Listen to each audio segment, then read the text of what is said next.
Spomenuli ste Izrael. Je niečo, čo vám Izrael, keď ste tam boli, žili, čo vám dal? Možno nejaká forma nemateriálneho nejakého zážitku, nejakého momentu, ktorý viete, že by ste na Slovensku nemali, nezažili, nemohli prežiť? Zbavil ma ilúzií. Čo to znamená? Ako sme hovorili o tej mojej viere a takom dospievaní, predstavte si, celý čas od malička do dospievania počúvate, ako bol Ježiš pokrstený v Jordáne.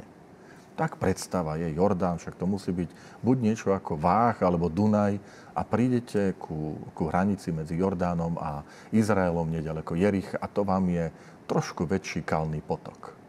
Sklamanie. Do takejto škaredej, špinavej vody, či to bolo pred 2000 rokmi, nevieme, ale určite to nebol žiaden Dunaj rozlohou. A tam ma to učí a núti ísť do hĺbky, že nejde o tú vodu, že aby to bol Dunaj. Že Boží syn si vyberá to, čo my niekedy tým pohrdáme. Druhé veľké sklamanie, možno ešte väčšie, prídete do baziliky Božieho hrobu v Jeruzalemu. To je centrum kresťanstva. Tam zomrel Ježiš Kristus na kríži, bol pochovaný. Ale navonok, keď pozriete, to je barabizňa. Oproti našim kostolom, viete, kde je záhradka, tráva, kde si voda upravená a tak ďalej, to tam tečie. Prídete nalepené domčeky okolo baziliky v zúboženom stave z doby križiakov a potom ešte ďalšieho obdobia moslimskej prítomnosti.